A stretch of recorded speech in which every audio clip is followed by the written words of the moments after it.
Hello guys, के छ सन्चै हुनुहुन्छ होला। Welcome back to my channel. र आज त्यस्तो विशेष के छ भन्दाखेरि यहाँ मलाई एकदमै अप्ठ्यारो लाग्यो। यो म भैरवा सिटीमा छु र यहाँ चाहिँ एकदमै नराम्रो लागेको चाहिँ के हो भन्दाखेरि यहाँनिर तपाईँले देख्न सक्नुहुन्छ गाडी छ, त्यहाँ क्लियरली देखिन्न। अहिले अँधेरो भएको कारणले अहिले रातिको लगभग 10-11 बजिसकेको छ। म ड्युटी गरेर फर्किँदैछु। यो फर्किने क्रममा चाहिँ के देखेँ त्यहाँनिर, के देखेँ मैले भन्दाखेरि कुखुराहरू है, कुखुराहरू नै मैले जनावर हो एनिमल। ओए मेरो फेस आएन गाइज, साउन्ड मात्रै आइरह सुनिराख्नु होला। त्यहाँ चाहिँ जनावर हो हुनलाई कुखुराहरू मैले यो देखेँ कि म आफू थाकेर आइरहेको यस्तो भन्ने भइरहेको थियो तर दिमागमा। तर त्यहाँनिर कुखुराहरूलाई देखेँ, तर उनीहरूको के छ भन्दाखेरि त्यो खुट्टाले राम्ररी उम्मिन पाएन, क्याकेरा कुकु गरिरहेको। खानी हो काट्ने हो ठिक छ, त्यो आफ्नो ठाउँमा छ, काट्ने खाने गर्छन्, विदेशमा नि गर्छन्। तर एनिमल राइटको कुरा हुन्छ, यो सरकारले ध्यान दिनुपर्ने कुरा हो। किनभने एनिमल राइट जनावरलाई दुःख दिन पाइन्न, सिधै काट्ने हो, झ्याप्प नदुखाइकन काट्न मिल्छ। विदेशमा पनि के हुन्छ भन्दाखेरि एक झड्कामा मारेर, विदेशतिर यो सिस्टम लागू छ तर नेपालमा लागू छैन।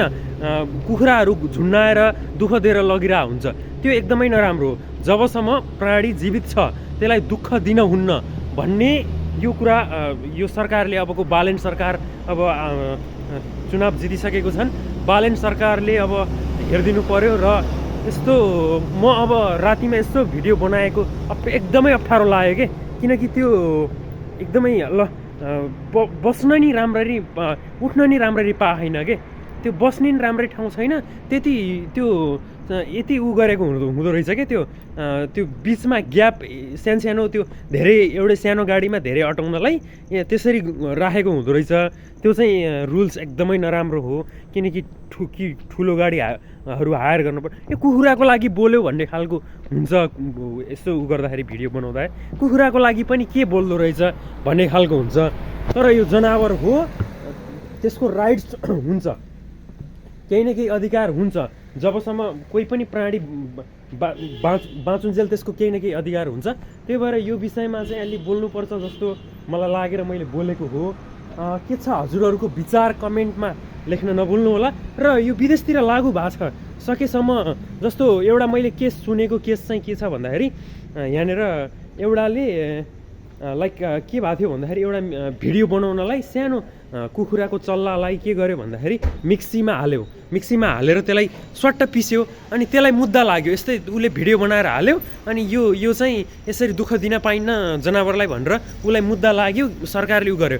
अनि लास्टमा चाहिँ त्यसको डिसिजन के आयो भन्दाखेरि चाहिँ ल ठिक छ, त्यो मिक्सीमा हालेर घर्र पार्दा चाहिँ एकै झड्कामा मरे रहेछ। एकै झड्कामा मरेको हुनाले चाहिँ त्यसलाई सजाय पाएन। त्यस्तोसम्म रुल्स छ विदेशमा, त्यही यहाँ नेपालमा छैन। अब यो बनाउनु पर्यो है guys. Thank you for watching this video होइन। म अब अलमोस्ट रुममा आउन लागिसकेँ। ल ठिक छ, यस्तो कुराहरू सानोतिर कहिले उठाइ नै राख्नेछु। भिडियो हेर्नुभएकोमा धन्यवाद।